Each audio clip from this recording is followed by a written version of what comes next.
안녕하십니까? 제19회 제주 포럼에 참석해 주신 여러분. 지금부터 글로벌 공급망 위기와 아세안의 역할, 일시적 균형자인가 완전한 게임체인저인가 세션을 시작하겠습니다. 원활한 행사 진행을 위해서 휴대전화는 매너 모드로 전환해 주시길 바랍니다. 본 행사는 한국어, 영어로 동시 진행됩니다. 통역을 원하시는 분들께서는 자리에 놓여진 통역기를 착용하시기 바랍니다. 한국어는 1번, 영어는 2번입니다. Please make sure your cell phone is either off or on silent mode. Korean and English simultaneous interpretation is provided in this session. If you want an interpretation, please wear an interpretation receiver that is placed in your seat. Korean is channel 1. English is channel 2. Good afternoon. Welcome, and thank you for joining us in this global supply chain crisis and ASEAN's role. My name is Sung-Hwan Kim, Chairman of the East Asia Foundation, and I'm very pleased to moderate this session.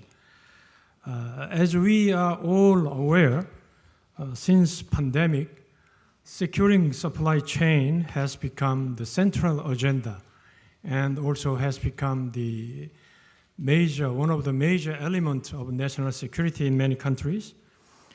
And the geopolitical factors that have increased risks of supply chain disruptions still exist, and there is no sign of easing these risks.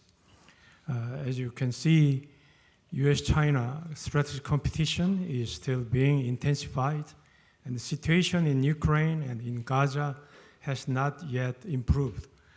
So under these circumstances, particularly in the Asia and Pacific, nowadays in the Pacific, ASEAN is emerging as a new base for supply, and we expect to mitigate negative consequences of US-China strategic competition. So in this session, we'll examine the role of ASEAN in securing resilient and robust supply chain in the Asian Pacific region in the midst of US-China rivalry. So today we have very outstanding panels. From my left, Mr. Minister Lembong, Mr. Tom Lembong, who was Indonesia's trade minister and then chairman of Indonesia's investment coordinating board from 2015 to 2019. Before serving in President Jokowi's cabinet, Minister Lembong spent his career in the finance sector, starting with Morgan Stanley and Deutsche Bank, and he founded his own Cobalt Capital Partners. Is it right? Yeah. And in 2020, South Korean government awarded Minister Lembong the Gwanghwa Medal, First Order of Merit, the highest medal category awarded to non-Korean civilians. Now, Mr. Lembong has established the Consilience Policy Institute in Singapore, and he is serving on the board of IISS in London, in the International Advisory Council of IISS in London. Dr. Lembong. And next is Mr. Kasit Piromia. He is the former Foreign Minister of Thailand from 2008-2011. He was a career diplomat.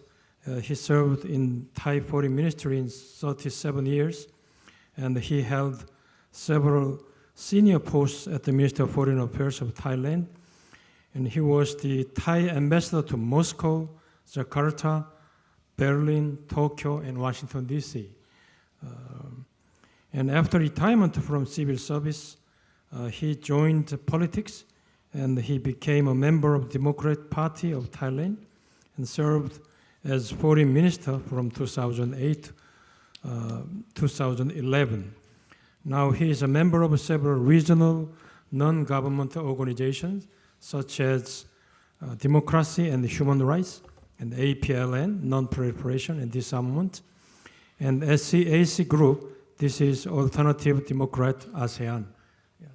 Welcome, Minister Kasit.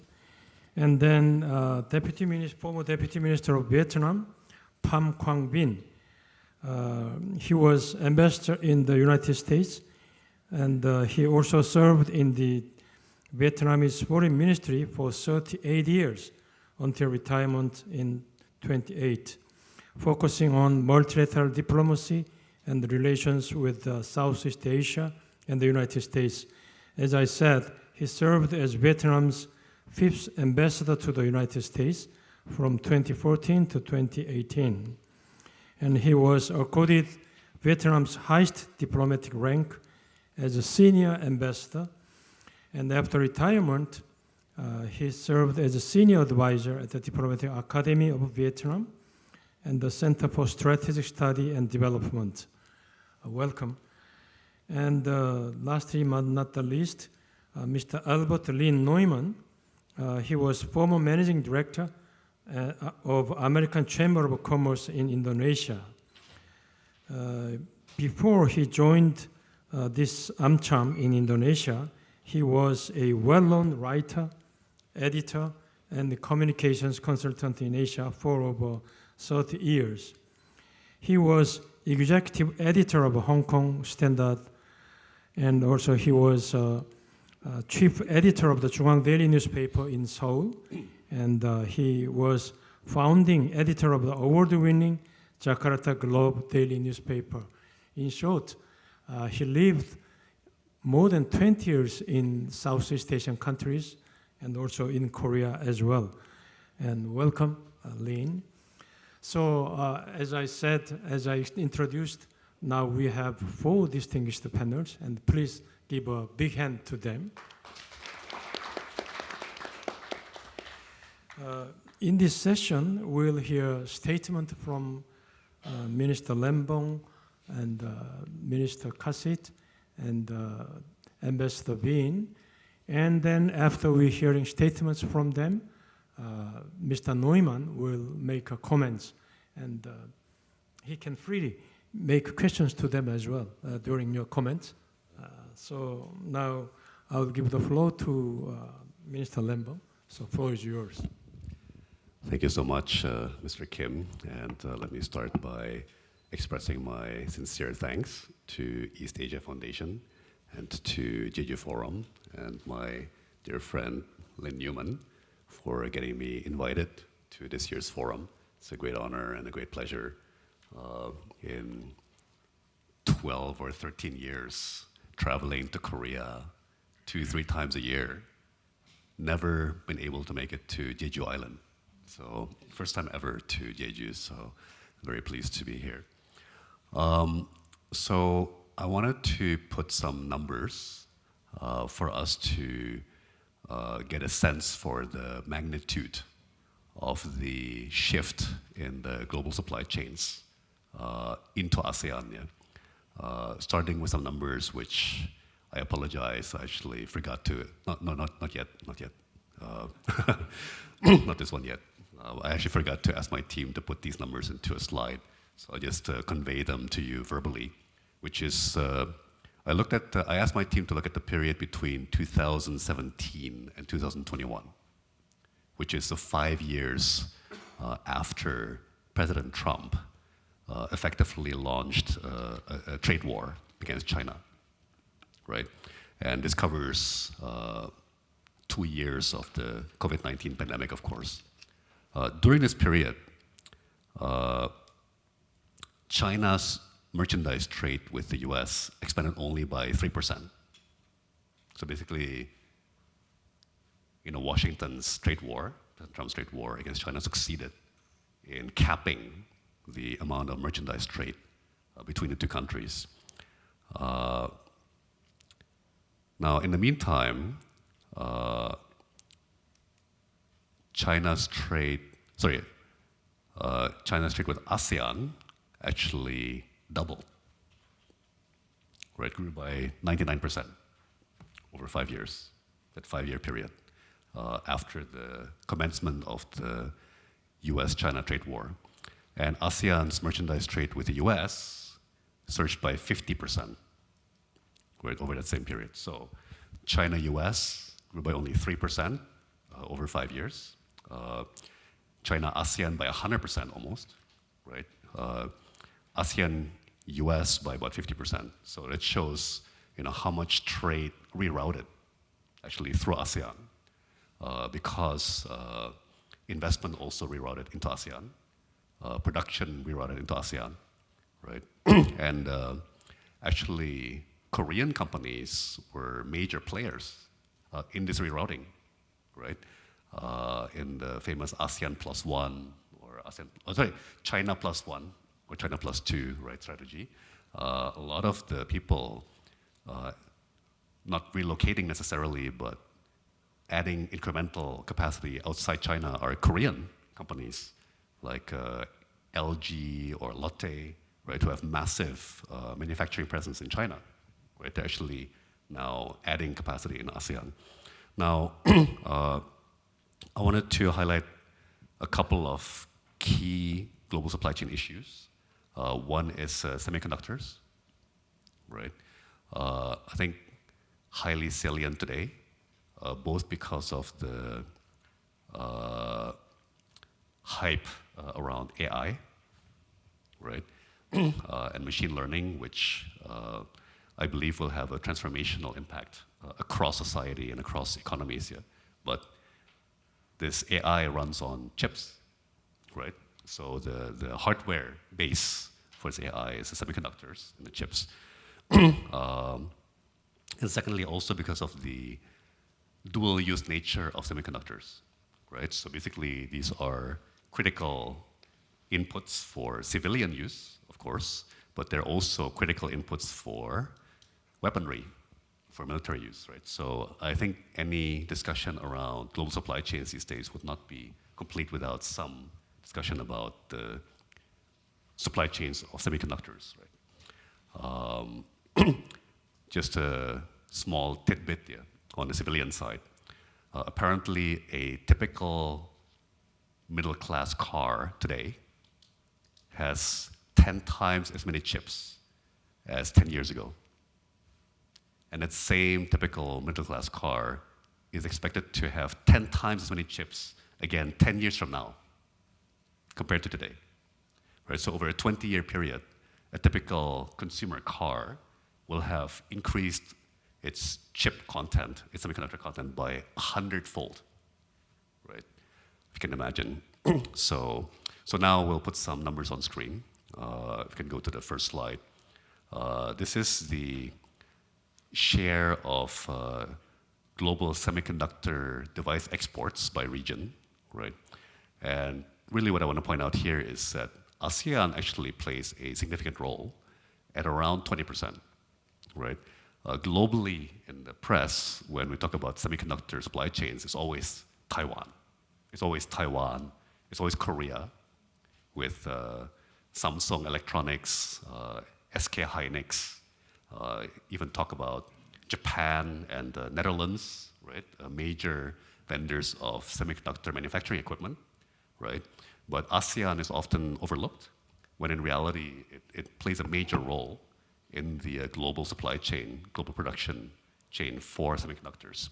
A lot of people don't realize there are certain steps in the semiconductor or chip production process which can be quite labor intensive, particularly the chip testing, chip packaging, and that's where Malaysia in particular has a head start from 30, 40 years ago, right? But given the huge surge in electronics production in Vietnam, I think Vietnam is also contributing significantly to ASEAN's position in the global supply chain for semiconductors here. Now, next slide. This is just a bit more technical detail. It's, to me, this is actually fascinating from a geopolitical perspective, right? Like, why is Taiwan like such a scary hotspot? Yeah. So what this chart shows is that,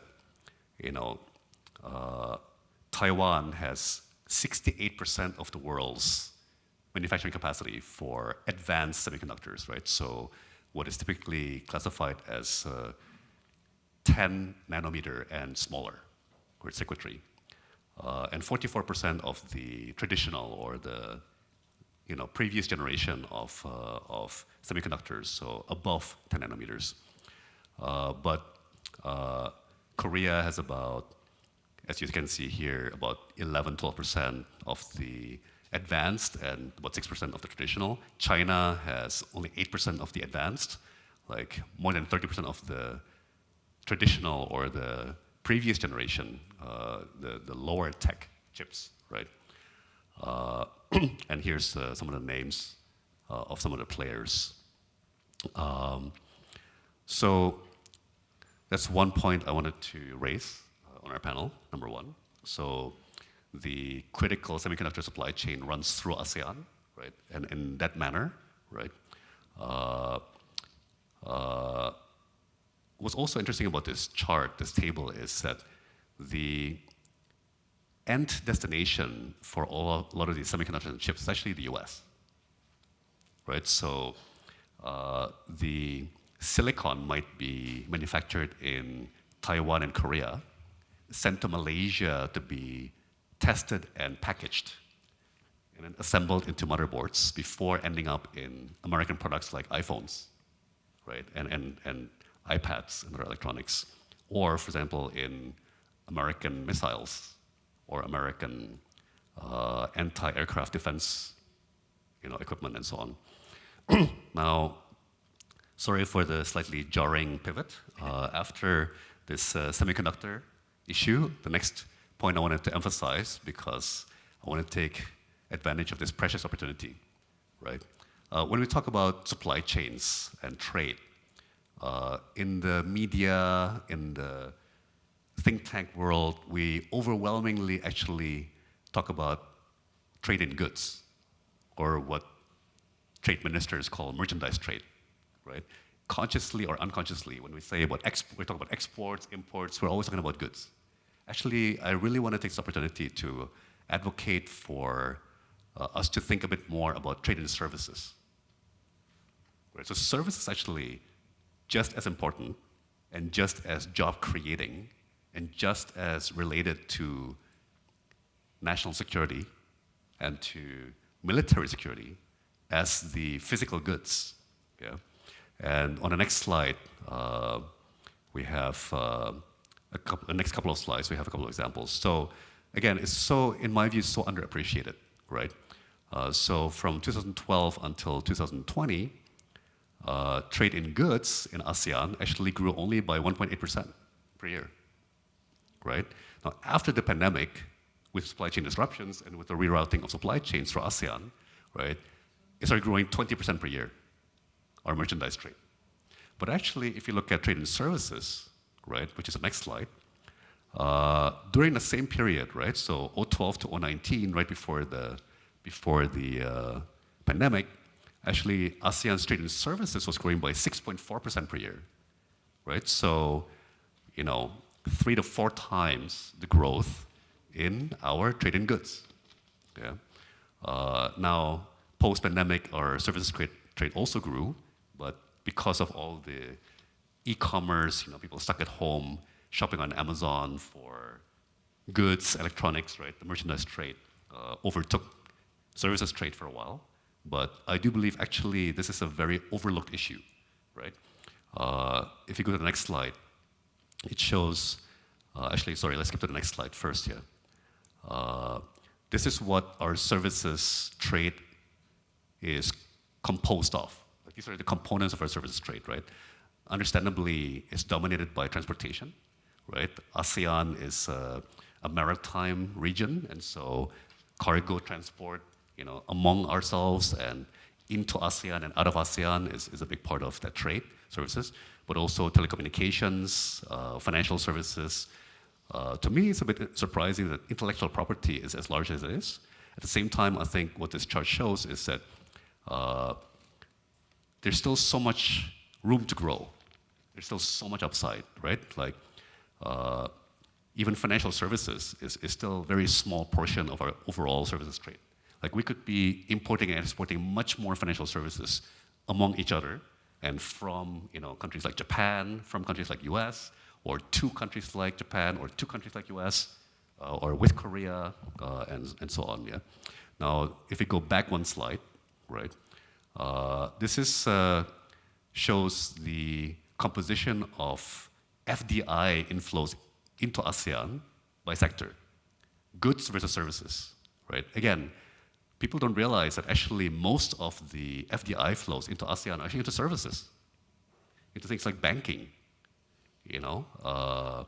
airlines, transportation, hotels and resorts, tourism,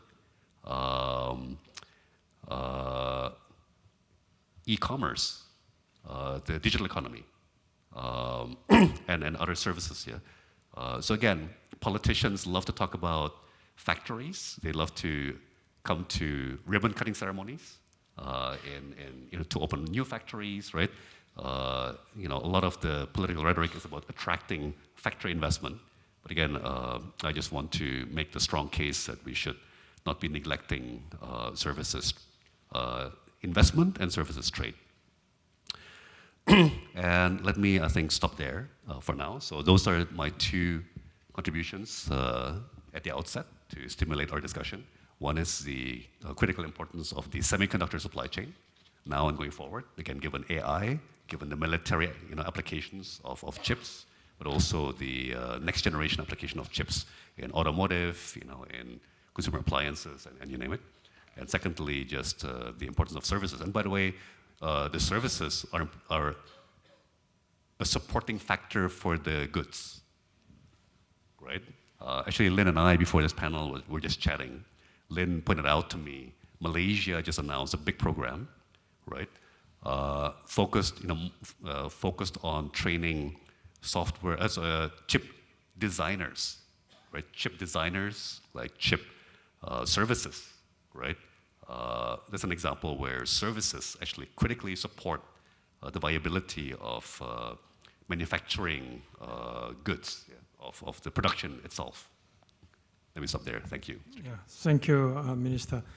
Thank you for your presentation on the current status of ASEAN's trade in services and goods, and also FDI inflow as well, and also your point on ASEAN's industry, semiconductor industry status. Thank you. And Mr. Kashit, now the floor is yours. I am honored to be here. So in that sense, thank you very much to the organizers. I think a few days ago, the world had two good news. One is the top level meeting in Seoul, South Korea. The president of South Korea, the prime minister of Japan, and the prime minister of China. I think that's an act of responsibility for peace, cooperation, and prosperity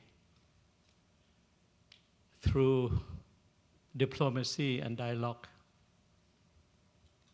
In spite of all the historical animosity, present negative perception of security matters towards one another, alliance making, and so on, but the three leaders have had the decency to overcome the differences, impending difficulties, and so on, and try to forge a common understanding. And if the three leaders of the three major countries of the Asia-Pacific, Indo-Pacific region could have done it, then why not the rest of the world? And what's wrong with not talking to one another? So hopefully, the example as being carried out by the three leaders would also have repercussions and the hearing in the various capitals of the world, Moscow in particular, Washington, D.C., London, Berlin, Paris, and so on, that we do need to talk. The second point is that nothing is permanent. I'm a Buddhist. things can change, it's always changing. And the accusations and the attempt to get at one another between United States and China is not a fixed, unchangeable situation. And what from the US side has been complaining all along about China's posturing. The words forthcoming from President Biden, State Secretary Yellen, and so on, is about China's overproduction, which means that there have been a lot of subsidies and unfair trade practices. With overproduction, it means dumping into the international market, and so on.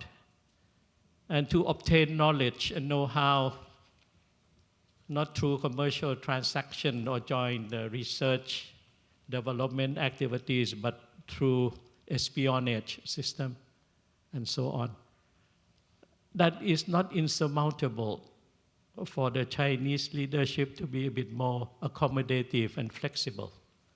On the other side, the United States seems to, I think, be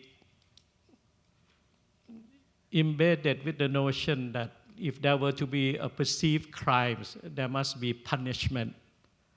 So sanctions, tariffs could come very easily, and very negative pronouncement publicly to the world international community that the leaders of the other side were not playing by the rules of the game.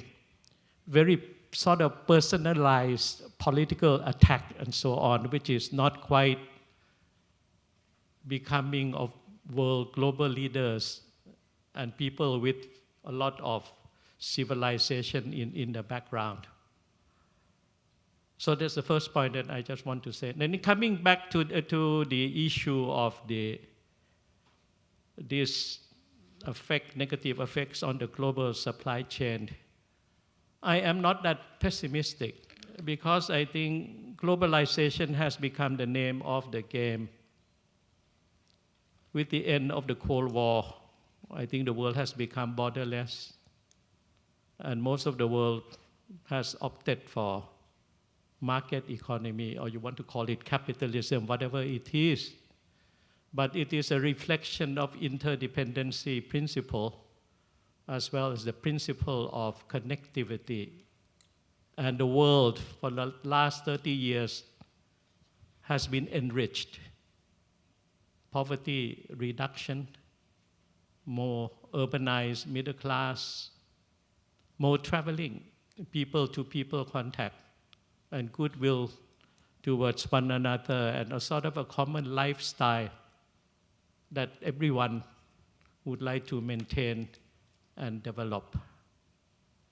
And I would like to make a division between what the minister has just mentioned, security-related products or dual purposes products from the non-dual purposes products. And for this second one set of products, I think it could continue to be part and parcel of the global supply chain. As to the first set of products that would have a sort of a dual purposes of commercial one and the other one military interest and so on, I think it has very much to do with transparency. Suppose ASEAN were to be the production base for both the Chinese companies and the American corporates, then from the outset, it could be clearly discussed, delineated, and decided that none of the Chinese investment into the ASEAN country would have the backdoor entry into the market of the United States, or even vice versa, and so on. In that sense, then ASEAN as a whole can avoid antagonizing either side. But the rivalry between the United States and China, that is the common responsibility of the two countries. I don't think both of them have the right to deny their own respective peoples a better quality of life, and at the same time to bring about uncertainty, fear, anxiety, and the loss of opportunities for a better life on the part of the global citizens. Both of them are members of the UN Security Council. They should do the work on peacemaking, security arrangements, and common prosperity. But they, together with Russia, United Kingdom, and France, the 5 permanent members, for the past few decades have not been carrying out their responsibility. And I think it's quite justifiable on the part of we in the global south and in the ASEAN community in particular would have the right to speak it loud. And even to say that if you cannot carry out the responsibility, you should not continue to be the members of the UN Security Council. There must be some sort of reform. But we have to keep on urging the permanent 5 that they have the common responsibility to the humankind, to the global community as a whole. And it's about time that they stop behaving like a unsatisfied, ruling child, and so on. The other second, I think, good news of the past few days is the fact that the Norwegian, the Spanish, and the Irish governments have finally decided to go for the two-state solution for the creation of a Palestine nation state. I think what they have decided was based, I think, more or less on common sense and what is right, what is justified. So if the 3 leaders of China, South Korea, and Japan could have met to accommodate, to find a common ground, and the 3 European countries have, with courage, going into the right direction of doing things that's good for the Middle East and for the humankind, why not the rest of all of us, and in particular the Chinese and the American leadership? And my third point, what should ASEAN do? I am no longer in the government. I am an independent senior citizen of Thailand and of the ASEAN community. And what I have been observing so far is the failure of the collective leadership of ASEAN, maybe for the past 15 years. The leaders of ASEAN, President, Prime Minister, the Sultan, and so on, have not been speaking to one another in a very frank and open manner. They have not been able to forge a sort of a personal, familial type of relationship. And they have not had the courage to put on the table subject matters that are vital to the very survival of ASEAN. So it's about time that the ASEAN leaders come together, speak frankly, and come out with a joint position on the Mekong River development, on the South China Sea, on the military alliances and the build-up and so on, or even to have a joint conversation with the Philippines president and the Supremo of Cambodia, Somdet Hun Sen. The Philippines, looking like it's becoming the 51st or second state of the United States with so much of the military alliances, only lead to the rising tension and might have an adverse effect on the ASEAN unity and common sense of purpose. Cambodia under Somdet Hun Sen has become more and more a vassal state of China, with the idea on top of the Ream port at the edge of the Thai border and so on, becoming a military base. And now there is a joint project to build a canal to link the Gulf of Thailand to the lower parts of the Mekong River, hemming in Vietnam in particular, in the north and also to the south, threatening the very security interests of Thailand. And with the presence of the Chinese naval armada and so on, it also have negative repercussions for the very security of Singapore, Malaysia, and to the Java island of Indonesia. All of this had to be discussed in the open by the ASEAN leadership and to come out with a collective position. And also, I think, to realize the principle of ASEAN centrality. Without that, then it would be very difficult. And my last point, that ASEAN as a whole must remain non-aligned and neutral, because ASEAN has 3 very basic documents in hand already, which has to be re-looked, re-examined, and fully utilized, namely the Treaty of Amity and Cooperation, friendly to everyone, friendly to all, and a threat to no one. Second, the ASEAN, I think, Declaration of Southeast Asia as a zone of freedom and neutrality. And third, the nuclear-free zone. So we have these 3 sets of documents, and that's what should become, in reality, the position of ASEAN collectively in the midst of the big power rivalry and so on. That entails the responsibility of China and the United States to keep on sitting down together and talk in a civilized manner.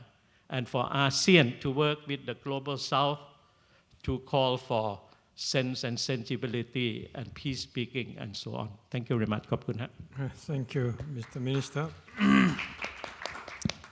I fully agree with your view on the importance of dialogue and diplomacy, and also the responsibility of the major powers in dealing with all these issues. Thank you again. And now, Ambassador Bean, the floor is yours. Thank you very much. I'm also very much honored to join this panel and to be here in Jeju at the Jeju Forum. Great thanks for the 2 previous excellent speakers, the 2 former ministers who have guided us through the changes of the world today. I just want to add that we are living in a world of changes, and we talk about geopolitical rivalry between the major powers, especially between the US and China. There's one point is certain that we will continue to face uncertainties. But there are also other things that we can be sure that until this point in time, the US and China leaders continue what they call responsible management of their relations. They continue to talk with each other. They continue to communicate. And I do agree with Minister Kassit about the role of other players in the world, including the recent trilateral meeting in the Northeast. That is very much important in the context of geopolitical rivalry. Another point is that about the changes in the supply chains in the world. We see continued diversification. We see here and there fragmentation. We see also efforts for what they call de-risking. But at the same time, again, I agree with Minister Kassit, interdependency continues to be there. We cannot get rid of that one. Countries will continue to be interdependent in one way or the other while the changes in the global supply chain took place.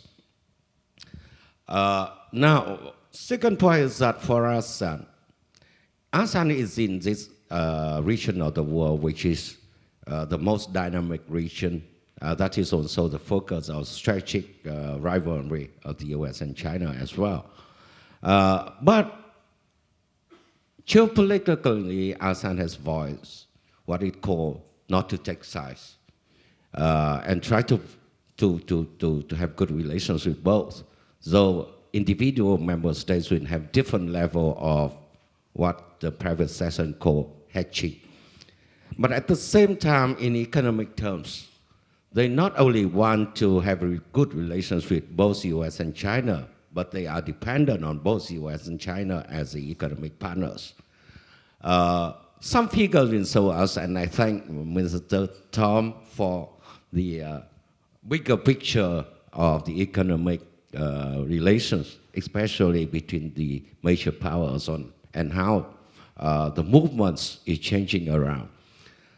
One question is that the US, in trade terms, China continues to be the biggest partner of ASEAN, while the US is the second one. In investment terms, the US is number one, while China is lesser than that, maybe number 4 after Japan and the EU. So we see that both US and China continue to be very much important to ASEAN. Take a few countries, including Vietnam, for example. We have to import a lot from China, and we have to export a lot to the US. So in and out, we need a balance of trade here. And I think other ASEAN countries have the same thing as well. We can not avoid to have good relations in economic terms with both US and China. Within ASEAN, intra-trade and inter-investment have been there for quite some time at low level. In trade among countries in ASEAN, it is about 21, 22%. So ASEAN is very much and very strongly outward-looking or outward orientation. So it continues to be there as such. Investment within ASEAN is increasing, but only about 12%. So still we need investment from the outside. So that continues to be there. And I think that ASEAN will continue to both enhance it in internal integration, but at the same time continue to expand its partnership with other countries, including the dialogue partners of ASEAN. Now we talk about the multi-layered economic arrangements within the region at the regional level by ASEAN and at the individual member states. So we have a lot of FTAs here in the region, acceded by ASEAN or initiated by ASEAN, but also acceded by its individual member states. That includes the major players in economic terms globally, the US, China, Japan, Korea, and others, the EU, certainly. So we have the CPTPP, we have RCEP, we have, for Vietnam, we have EVFTA with the EU, or example. That continues to be what I call it, a network of multi-layered economic arrangements. And ASEAN will be very much dynamic in that context. And another point is about de-risking that has been proposed and, as a policy by the US and the West. I think de-risking has a strategic target, and it is more limited than the changes in the global supply chains. People are talking, the two ministers are talking about goods of dual use, about technology, critical and emerging technologies, for example. This is happening, and we have 2 points here. One is that when the changes are there and reshoring or nearby shoring or friendshoring, the friendshoring is very much aimed at this region of Southeast Asia. And countries in the region are trying to respond to that trends and how we can take advantage of the changes in technology and in innovation-driven economy that happen here in the region, AI or semiconductor or whatever. I think that Indonesia, Malaysia, Singapore, certainly Thailand and Vietnam are making efforts in attracting the changes in that context, including also investment flows. But the risking, for the time being, it has not happening in the way that we create a binary division between the two systems of technologies by the US and or Western world and China. we are not looking towards to that, but that may happen or may not happen. I remember the old days in Vietnam when we adopted the TV system from the Soviet Union, and later on we had to change from CCAM to NTSC of the US. That will be a very difficult time, but we will not rule out that two binary systems in technology may happen one day. So this is the most difficult thing for us in our policy of not to take sides. We have to decide. We cannot create everything by ourselves, but we have to decide one way or the other. I remember a few years ago, 2 or 3 years ago, when we talked about 5G broadband. So there's a difficult choice between Huawei or the other from the Western world.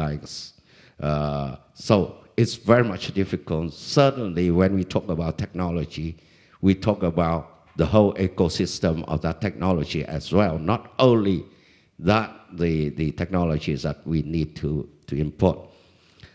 Certainly, the final point of me before conclusion is that about people are now talking about third way, that is about intermediate goods that is redirected, not directly between the US and China, but through other countries, including through ASEAN countries, that's been touched upon by Minister Tom. And I think that will continue to be there. But someday, there will be somebody from the US, for example, they will look into that one. And that may happen, that secondary tariff may be levied on the third countries that will provide the goods that go around between the US and China. I'm not quite sure what the US election in November will happen. Biden continue to be there. We hope that we will live like this with a lot of ambiguities continue to be there. But if Trump is elected, then we come back to a very targeted trade war in a different way. So what will happen at that point in time, I'm not quite sure. Now, come back to the issue. ASEAN continue to be at the center of this region geographically or geopolitically, but recognition of other countries, including the major powers and other key players in this region, will be very much important. Korea's support to ASEAN will continue to be important, like many other cases. The second point is that there's a question by the organizers of this seminar, of this section, that will ASEAN, can ASEAN replace China? I certainly say ASEAN will not, and it has no intention to replace China, but ASEAN continue to serve as epicentrum of growth, like the theme of ASEAN last year by Indonesia, but it also serves as linkages of partnerships, and I think that will serve us in a good way when changes in the world may entail shocks and disruptions. So I think ASEAN is there to link everybody. Thank you very much. Thank you, Ambassador.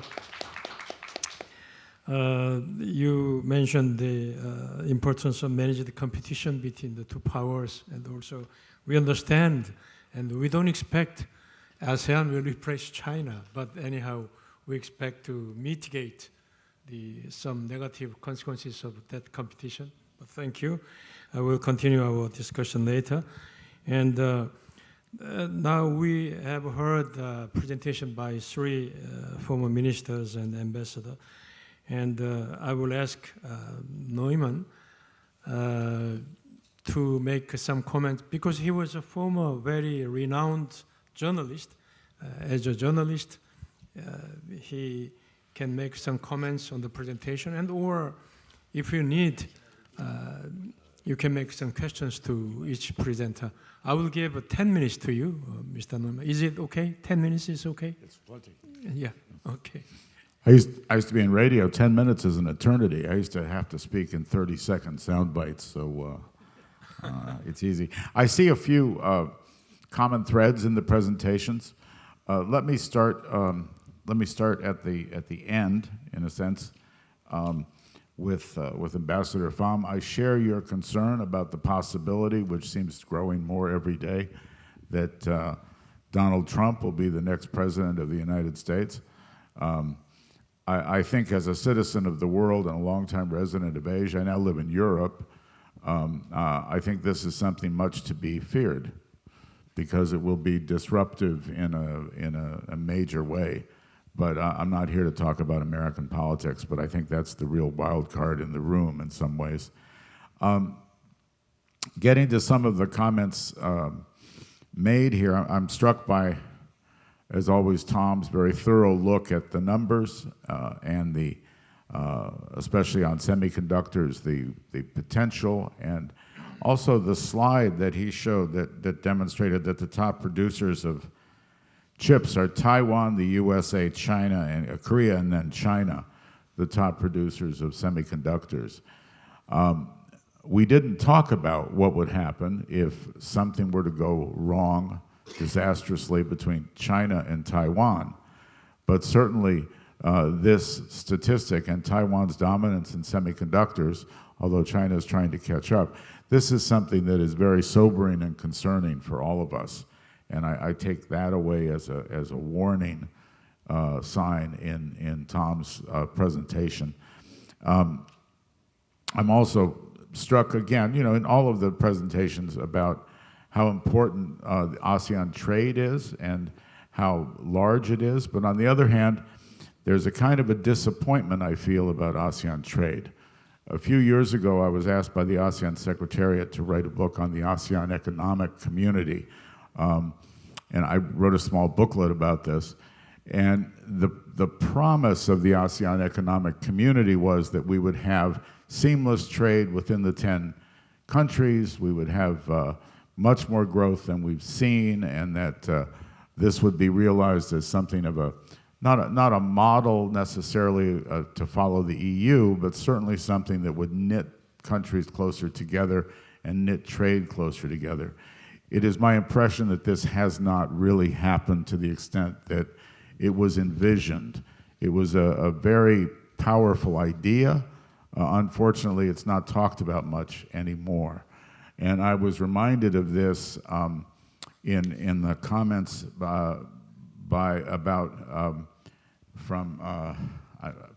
forgive me for Ambassador Kassit, who said that, and this is a concern that I also draw out of the presentations, ASEAN leaders are not speaking freely to one another about the environment they live in. This has been going on for years, and it has resulted, of course, in, as Ambassador Kassit said, Cambodia is virtually a vassal state of China, which I think we all know, and so is Laos. China, of course, has a very powerful presence in Myanmar.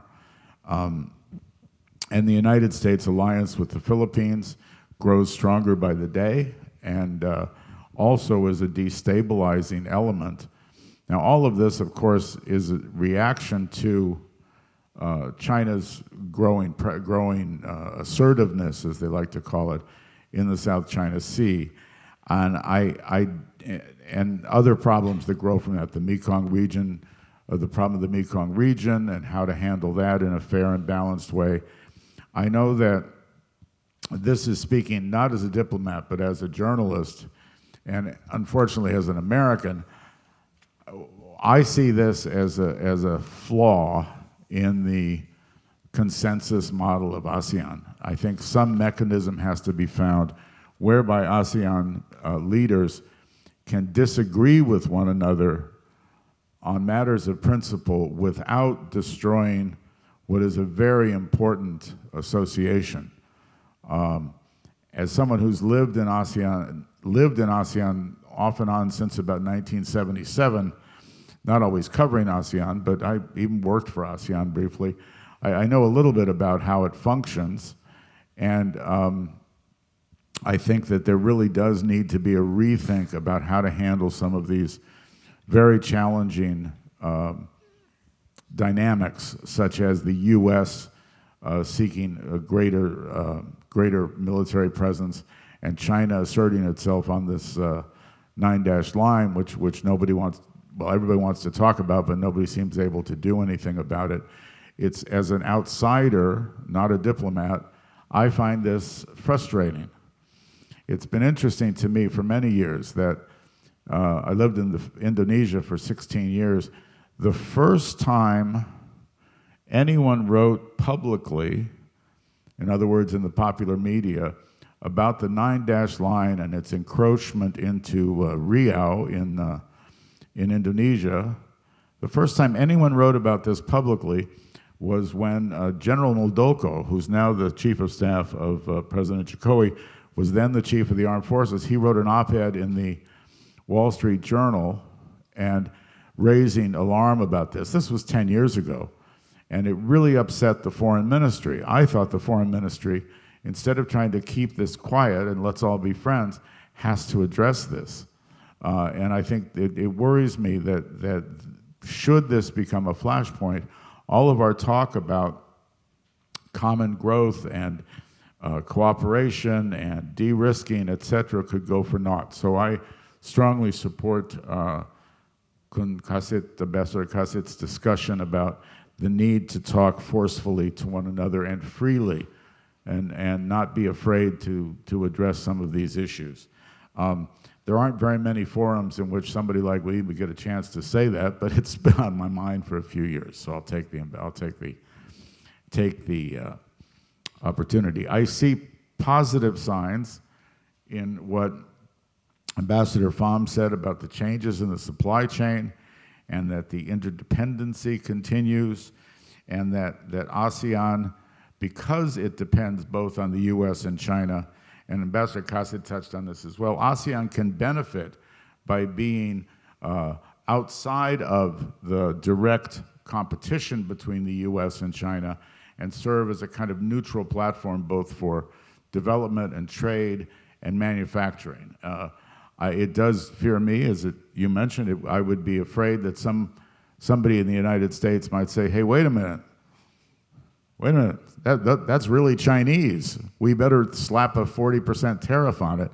And this would spark all kinds of trouble. I think that if ASEAN can play the role of this kind of fair broker, accepting investment, doing manufacturing without having to face these tariffs, this would be a release valve for tensions felt by both the US and China, and maybe give them a kind of a way to back out of the current situation, because it really does have to happen. I'm also heartened by Ambassador Pham's comment that ASEAN can serve as a center of growth and linkages, but it's not to replace either the role of the US or China. But one of the things, the last thing that I'll say is just a personal observation after so many years in the region, the dynamism, the energy, the amazing capabilities that have been shown in ASEAN. I was having a word with Ambassador Pham about, what was the company, the car company? VinFast, about VinFast. Who would have thought 20 years ago that Vietnam would be making a world-class car company, VinFast? What an amazing story that is. And it's repeated time and time again in Thailand and in other countries in Southeast Asia where these amazing companies have arisen. And we're now seeing also the fruits of investment and dynamism in Malaysia, of all places. Despite its many political crises, you're seeing the growth of incredible reinvestment and new investment in the semiconductor industry. And this announcement I was struck by just today by Prime Minister Anwar Ibrahim about creating an infrastructure to develop more talent, et cetera, so that Malaysia can really benefit further from what it's doing in semiconductors. And this all began 30 years ago. So with the first investments by Intel, I think, and Microsoft in Penang. So this is a tribute to how consistency in ASEAN and operating consistency can really benefit the peoples of the region. And I think I come away from my experience in ASEAN over the years very hopeful for the future, but I share with the gentlemen on this panel that there are some real perilous times potentially ahead. And I also share the view that it's good that China, Japan, and Korea are speaking to one another. It's always better to talk than not talk. That makes, that at least allows for the possibility of some breakthroughs. I don't have any specific questions, but Okay. yeah, I said discussant, so I thought I would discuss. Okay, thank you. And comment. Now we have about 30 more minutes, so I will make one question to three panels, and after that, last 10 minutes, I will open the floor to the audience. And I want to make first question to Mr. Lembong, that you just showed us some statistics there, and trade, investment, trade in goods and services. So how do you see the current state of economic integration of ASEAN? And what have been the major challenges in achieving comprehensive economic integration among ASEAN countries? Thank you, Mr. Kim. So this gives me an opportunity to build on Mr. Lin Newman's earlier comment that in many respects, the so-called ASEAN economic community has been a bit of a disappointment. I mean, let me be the one to say it. Now, we can potentially blame the pandemic for some of that. But personally, I would rather take responsibility. I would rather say that we should have done more, and we should be doing more on ASEAN economic integration. Yeah, I think Deputy Minister Pham was the one who pointed out, I think, just now that only 20%, I think 21% you said, right, of ASEAN's trade is internal. It's within ASEAN. So you correctly pointed out that ASEAN is an incredibly externally oriented bloc. Right? Most of our trade is with outsiders, like with China, with US, with Europe, and so on. But surprisingly small portion of our trade is with each other. Yeah. Now, this also goes to the question of ASEAN's strategic autonomy. Yeah. But if I can put on screen some of my slides again, particularly the banks, right? Total assets of top banks. So here's the point I want to make. Actually, ASEAN suffers from lack of integration, including fragmentation of corporate sectors. Yeah. So if you take a couple of examples, banks or telecoms. Yeah. If you compare telecoms in the USA versus telecoms in the European Union, right? The European Union and the US have roughly similar size GDP, right? But the US has basically only 3 major telecom companies, right? AT&T, Verizon, T-Mobile. Each of them is gigantic. The European Union has 2 or 3 telecom companies per country. So it's like 60, 70, 80, 90 telecoms companies, each much, much smaller, right, than the 3 American giants. Now, this has impact on what we call scale economies and efficiencies, right? I mean, same with banking, right? The European banking sector is much, much more fragmented compared to, say, the American or, say, the Chinese banking sectors. The Chinese banking sector is quite consolidated, right? And again, hopefully we can put on screen the slide that we assembled comparing the assets of the top Chinese banks, the top American banks, the top Japanese banks, the top European banks, and then the top Indian banks and the top ASEAN banks, right? we're still very fragmented, we're still very small, right? Now, the solution to that from my perspective, and it's probably because I'm a career investment banker, so I have a bit of a bias here, but one solution which is mostly private sector, but needs to be supported by policy and politicians is cross-border mergers and acquisitions. So basically consolidation within ASEAN, right? So here's a slide. The top banks in China, the US, Japan, right? So China's biggest bank, ICBC, has $6.3 trillion of assets. America's top bank, JP Morgan, has 3.9 trillion, call it, in assets. Europe, much smaller. As you can see, HSBC, Europe's largest bank, has 2.8 trillion. Surprisingly, India, right?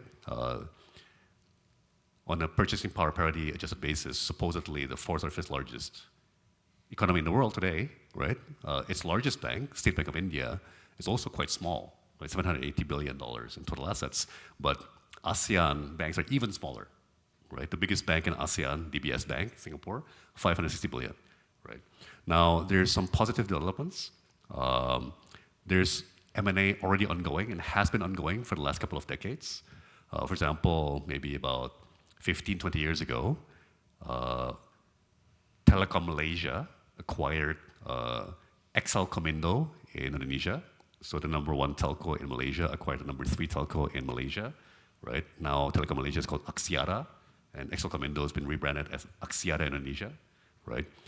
More recently, I think it was like in the last 2 or 3 years, Bangkok Bank of Thailand, largest bank in Thailand, acquired Bank Permata in Indonesia, right? I think number 8 or number 9 largest bank. But in order for us to become competitive or be competitive, right, we need scale economies. To realize the scale economies, we need corporate M&A. We need consolidation among banks, among telecoms, among even real estate companies, capital markets, and all that will create, all those are part of economic integration, right? If we have pan-regional banks, we have pan-regional telcos, we have pan-regional retailers, we have pan-regional telecom companies, digital companies, and one great example of that is Grab, right? Grab, the super app, the sort of Uber ride-hailing app, but they do food delivery and everything, right? Grab is regional. It operates in 5 or 6 or maybe even 7 ASEAN countries, right? And that we're going to need more and more of these, right? Basically, region-wide scale economies in order for us to also be able to compete at a global level against the giants coming in from China, from the US, and eventually from India. Thank you. It seems to me that ASEAN still needs some more time to have achieve this comprehensive economic integration among ASEAN countries. And Mr. Kasit, you stressed the importance of ASEAN leaders' frank discussion on ASEAN issues there. And do you believe that these ASEAN leaders have a will to the tasks you mentioned to do that for that develop as an entity, the development of ASEAN as an entity, not as an individual country? If the 3 of us were to be back in the ASEAN government, I can give you a very positive answer.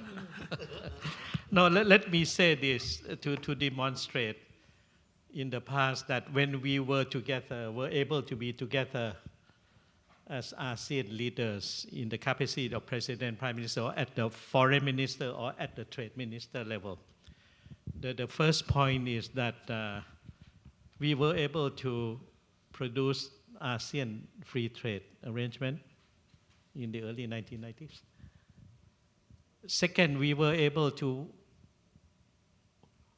work together on the master plan on connectivity for the whole of ASEAN. Then we were able to work together for the realization of the 7-point roadmap of Myanmar military authorities to return democracy to Myanmar and the release of Aung San Suu Kyi. So there have been many instances of success stories which came about because one or two of the ASEAN foreign minister of trade did take up the initiative and was able to do a sort of a shuttle diplomacy, moving around and trying to control everyone to come together to a consensus and a joint position. We used at times to be, I think, voting collectively on the UN resolution on certain issues at the United Nations. So we were able to speak with one voice, but somehow that sense of togetherness has lost, I think maybe a decade or so, and so on. So we have to renew that. And the other thing is that all along for the past 50 years of the ASEAN existence, somehow the Singaporean minister used to work very much in the background, not very coming out on the front, but whispering here and there to the Indonesian minister, to a Thai minister, these are the ideas. Could the Indonesian or the Thai take it up publicly? So that type of quiet initiative lately has not been forthcoming from Singapore. This is a complaint publicly, but that's again. And second, whenever we have ideas and so on, we pick up the telephone to speak, and then we settle a lot of issues over a cup of coffee or a glass of wine or a game of golf. That familiarity has somehow lost its innocence, and I think we need to come back. It has to start from personal relationship, that you have to call each other on the first name basis, and our wives do know each other and so on when they accompany the husband or the spouses to the meeting. We have to, I think, renew or bring that type of working relationship back to the ASEAN for personal contact and so on. And then from there, then we can start to speak about the vital issues, sensitive issues and so on, but not to avoid the sensitive issue because we want to save the other's face and so on. And I think what is the most urgent is for the other 9 ASEAN members to speak to Hun Sen and his son, Hun Manet. What is all these military facilities at the Riem airport, at the Riem port? Is all about. How come you allow the Chinese to come have the naval ships just a few kilometers from the Thai border? That could not be acceptable in the old days. This could not have happened and should not have happened. But now it has already happened. Then what happened to the Indonesian or the Thai foreign minister or the Malaysian foreign minister? Where are they? What are they doing? They have not come here to the Jeju thing. They should be doing something more positive. So that's my sort of an answer to you, that we got to renew the way that we used to work, as a family, and very frank, very open to one another. At times, I think I was at the meeting and so on, and we were practically shouting at one another, not in the formal gathering, but over a dinner or luncheon table and so on, and have everything out onto the open in order to come out to a sort of a common understanding and consensus. And we as ASEAN, as Asian, I think we have that ability to speak to one another as friends, as relatives, and so on. And we must not lose that tradition or what are sort of traditional practices and so on. Thank you. Thank you. Before I give a question to Ambassador Bin, Lin, you have any comments on, or as a long-time watcher of what is happening in ASEAN, do you have an advice to ASEAN leaders or what to do? Having never been in one of those meetings or in that kind of position, I don't think there's any advice I can offer, but I am struck by the wisdom that Ambassador Kassit just expressed.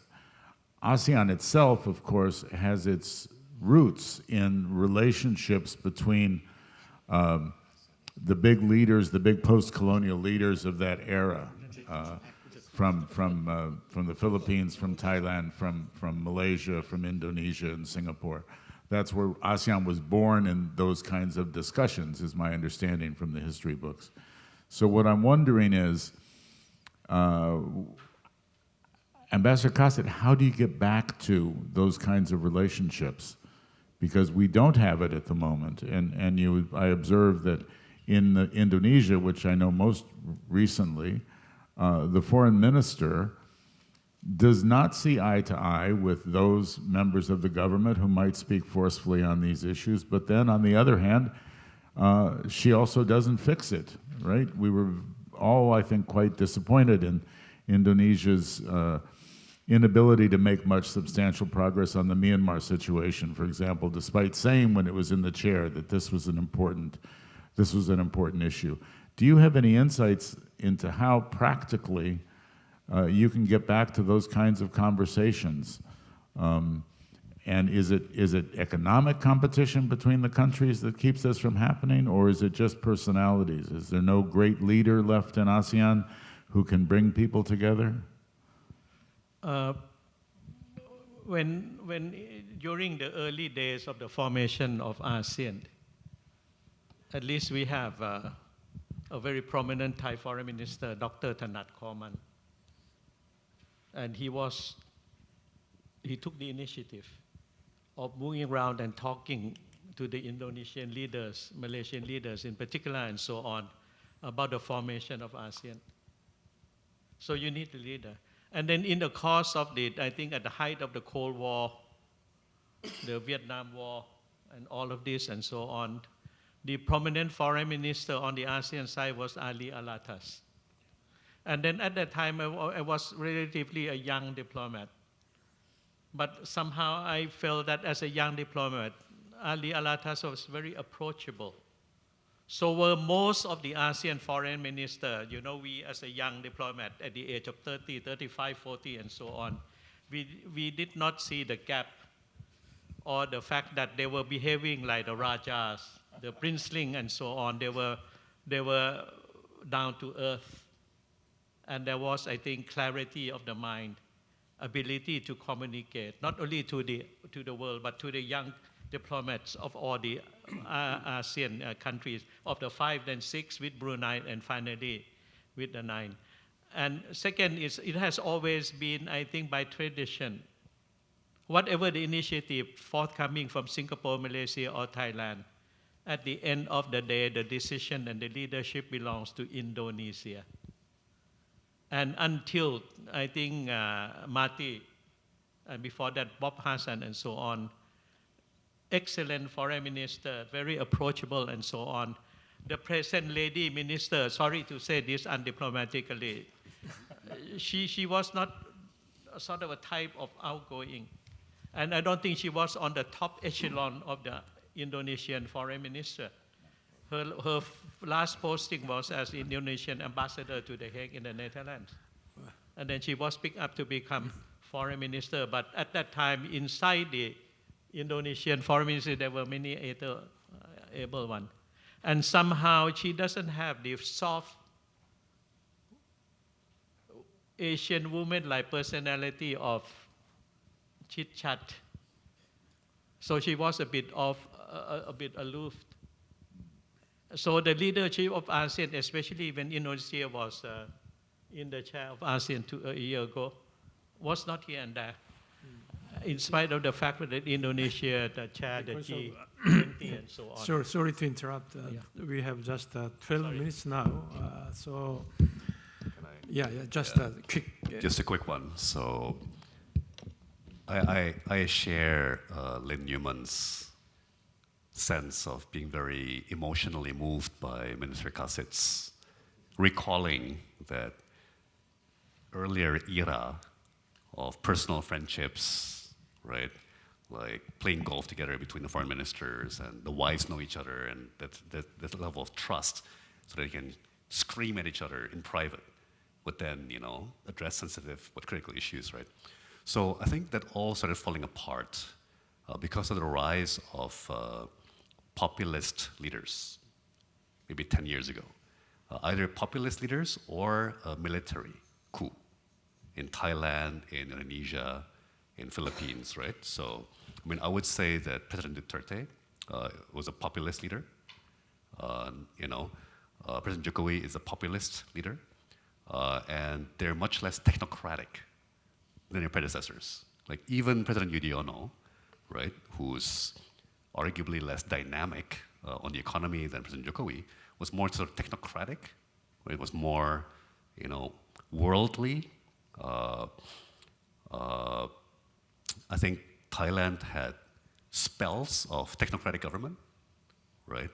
But especially after the rise of Prime Minister Thaksin, right? The sort of populist style of campaigning and gaining power, right? So this wave of populism kind of swept ASEAN. Yeah. But how is this, to your question, Lynn, how are we going to get back to the good old days? How are we going to get back to that camaraderie, that collaborative spirit? Yeah. I think I would answer quickly 2 ways. Either crisis will force us, right, to appoint foreign ministers, trade ministers, defense ministers who are collaborative, who will form this kind of relationships among ASEAN counterparts, right? Or more organically, more naturally, the pendulum, I believe, is actually swinging back towards the reformists, towards the technocrats, right? In Thailand, we saw the reformist technocratic party led by Pita Limjaroenrat shocked the world by actually winning the election last year. Right now, again, they were prevented from taking power, right, by a coalition of the populist Thaksin party and the military establishment. But clearly, the voters sent a very strong signal, right? We saw President Duterte give way to President Marcos, who's so far much less populist, much less bombastic, much more technocratic, right? And I believe that's the trend for the next 5 to 7 years. We're going to see a swing back towards more technocratic, more reformist, more worldly, more visionary, and frankly, more collaborative leaders and ministers across ASEAN. Thank you. Because of this time limit, I will open the floor to the audience. So, yeah. Quick question, please. Yeah.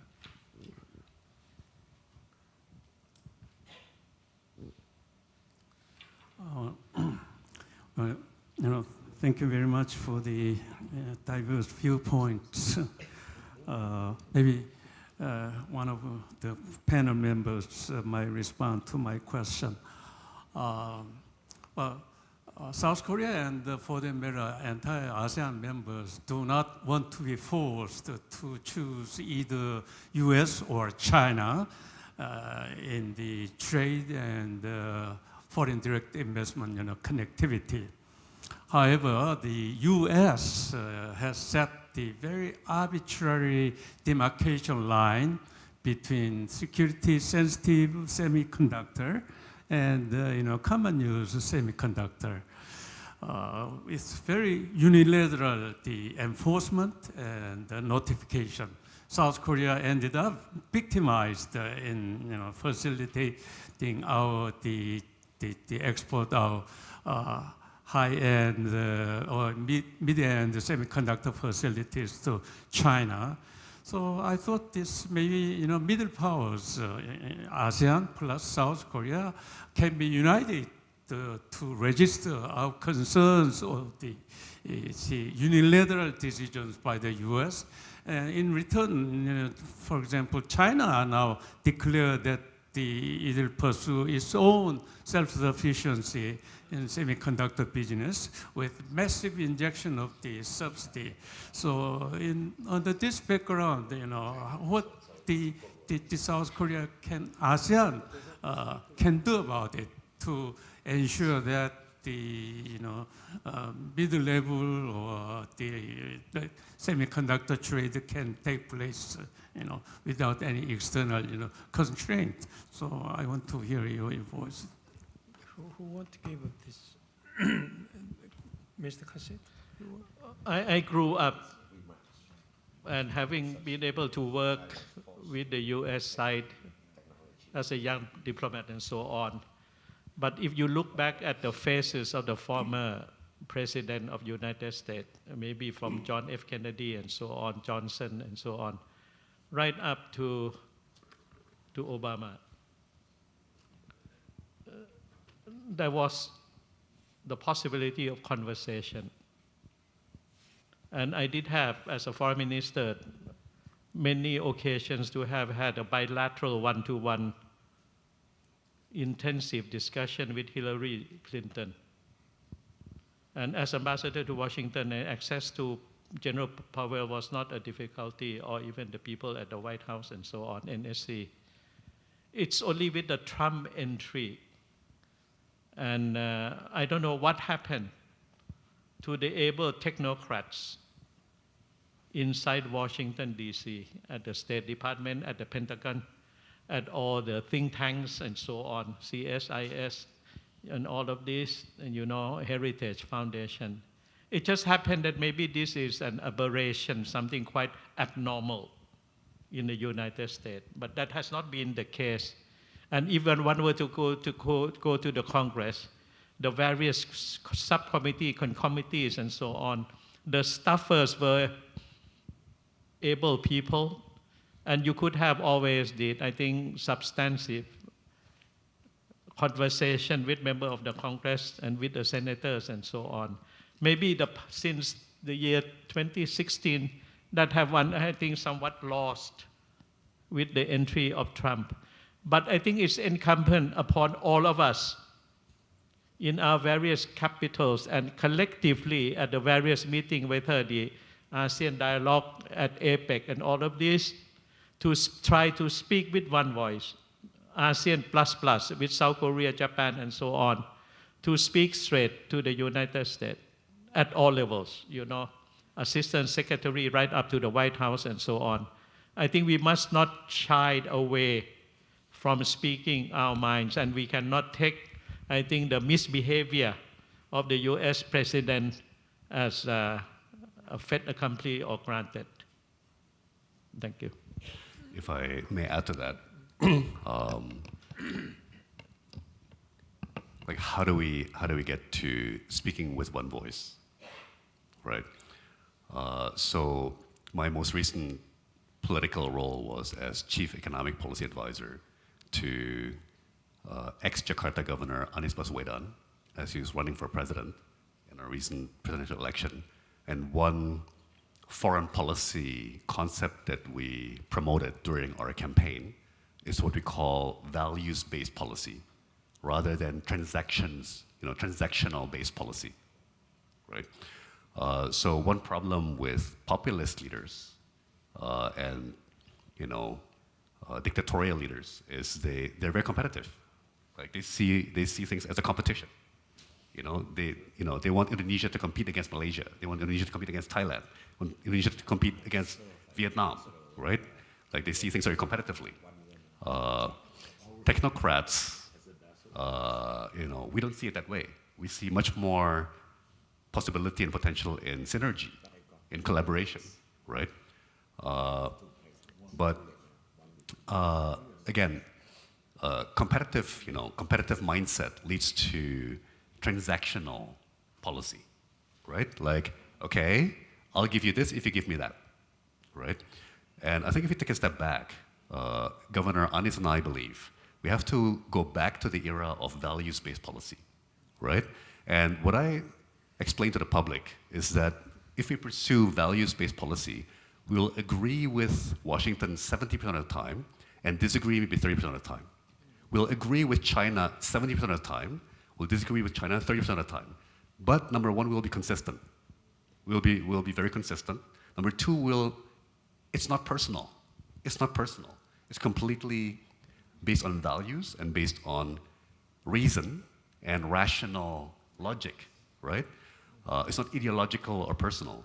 So for example, part of values-based policy would be continually pressing for humanity's common interests, such as the climate crisis, right? Like so,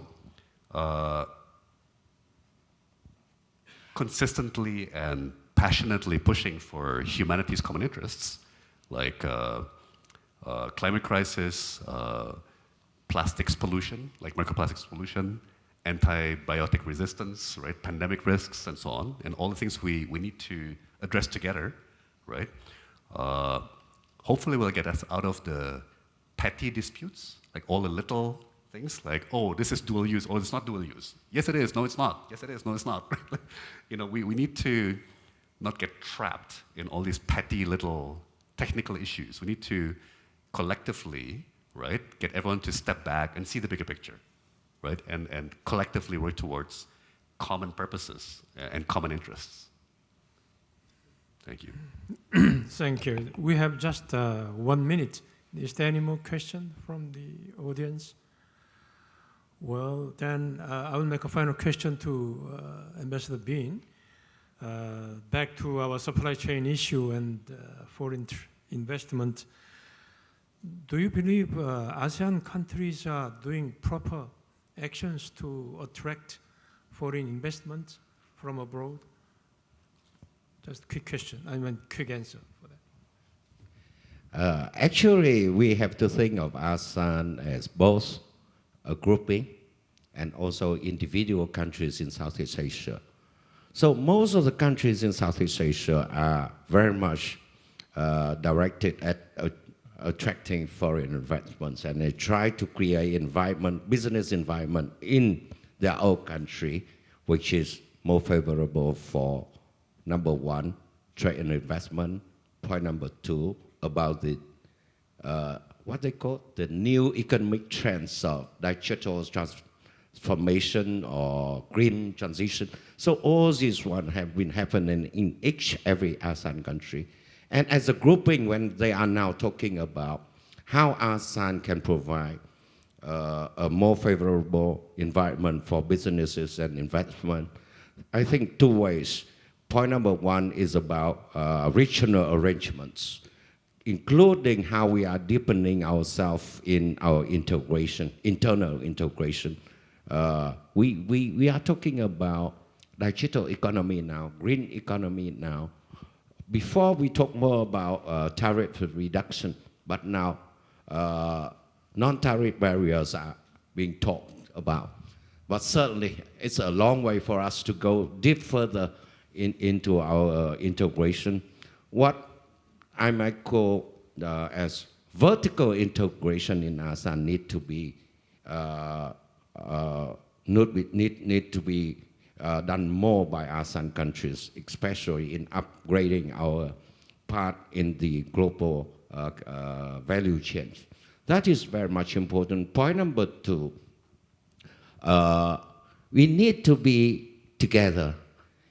Though we are not yet what we call single market and production based, but we need to be together to take advantage of the new trends in the region. As a group, not only as individual countries, combining our efforts in meeting the requirements of private sectors so that they can invest here on technology, on innovation, on green economy, everything else we can do individually, but at the same time we talk about each other so that we can have initiative at the regional level. And finally, point number three, we are not just talking about US and China. We are talking about other key economic players. And here in the region, we have Taiwan, we have Korea, we have Japan, including in the new areas of technology and innovation-driven economy. So I think sometimes we taking the case of Vietnam, for example, we have new initiatives of launching partnership in semiconductors with the US after we upgraded our relationship. But it's not easy to provide a required environment. So we need the help from Japan, from Korea, and from others so that we together. The other thing is that you have companies in Vietnam like Samsung. You can help us in meeting the requirements by the technology companies, including, for example, in educating and training people. Thank you very much. Thank you, Ambassador. Well, thank you, for audience for participating in this session. I know that at this late time it's very tired, but you had the patience to hear from all our panels, and we have more understanding on what is happening in ASEAN through this session. So thank you again, and thank you, our panels. Please give a big hand to our panels.